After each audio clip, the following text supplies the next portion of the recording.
Big Boss season 9 இப்போ வெற்றிகரமாக முடிஞ்சிருக்கு அப்படின்ட்டு நம்ம எல்லாருக்குமே தெரியும். இதில் ஒவ்வொரு கண்டஸ்டண்ட்டும் அவங்களுக்கு தெரிஞ்ச, அவங்களுக்கு தேவையான சில விஷயங்கள பேட்டிகள்ல சொல்லி வந்துட்டுருக்காங்க. சிலர் தங்களுக்கு நெகட்டிவானது வருது அப்படின்றும் சொல்றாங்க. சிலர் பாசிட்டிவாகவும் இருக்கு அப்படின்னு சொல்றாங்க.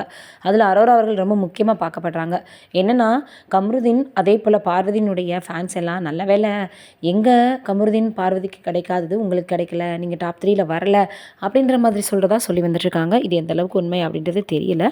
அதுக்கப்புறமாக இப்போ என்ன ஆயிருக்குன்னா, பாரு கமருதீன் போனதுக்கப்புறமா திவ்யா, விக்ரம், சபரி, அரோரா இந்த 4 பேருக்குமே ஃபைனல் வரைக்கும் வரதுக்கான சான்ஸ் கிடைச்சது. இதில் இப்போ என்ன ஆயிடுச்சுன்னா, அரோரா அவர்கள் டாப் 3ல வரல. இதையும் தாண்டி கானா வினோத் அவர்கள் என்ன பண்ணாருன்னா, அவர் பைசா எடுத்தப்போ திடீர்னு அவருக்கு பிரெயின் வாஷ் பண்ணதே அரோரா தான் அப்படின்ற மாதிரி சொல்ல ஆரம்பித்தாங்க. மறுபடியும் கெஸ்ட் ரோலில் உள்ளே வரும்போது, நீ எந்த விதத்துலையும் இதுக்கு காரணமாகவே மாட்டேன். எனக்கு என்ன தோணுச்சோ, எனக்கு என்ன தேவை இருக்கோ அதை தான் நான் செஞ்சுருக்கேன்.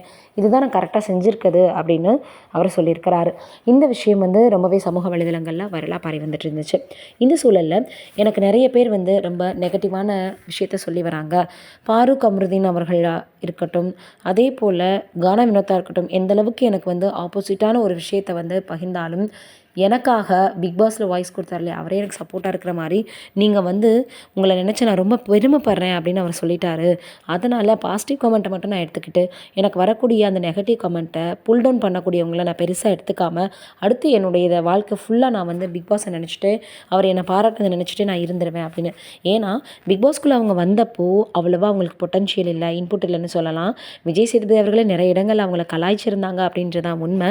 இந்த சூழ்நிலையில் இப்போது அரோரா அவர்களை பற்றி நிறைய மீம்ஸ்களும் சரி, அவங்களை பற்றிய நெகட்டிவ் கமெண்ட்டுகளும் சரி சமூக வலைதளங்களில் சுற்றுன மாதிரி தான் இருக்குது. இதை பார்த்துட்டு எல்லோருமே ஒரு சிலர் ஆதரவாக சொல்லி வராங்க. ஒரு சிலர் மற்றவர்களைப் போல் நெகட்டிவ் கமெண்ட் கொடுக்குறவர்களைப் போல் அவங்களும் பேசி வராங்க அப்படின்றதான் உண்மை. இருந்தாலும் எனக்கு இவங்களெல்லாம் தாண்டி மற்ற ஹவுஸ்மேட்ஸ்கெல்லாம் எனக்கு இருக்காங்க. அதனால் எனக்கு அதை பற்றி ஒரு பெரிய விஷயமே கிடையாதுன்னு சொல்லியிருக்காங்க. ரெட் கார்டு கொடுத்ததுனால தான் திவ்யா, சபரி உள்ளே வரவே முடிஞ்சது அப்படின்ற மாதிரி பலருமே பிக் பாஸ் பார்த்தவங்க எல்லாரும் சொல்லி வந்துட்டுருக்காங்க.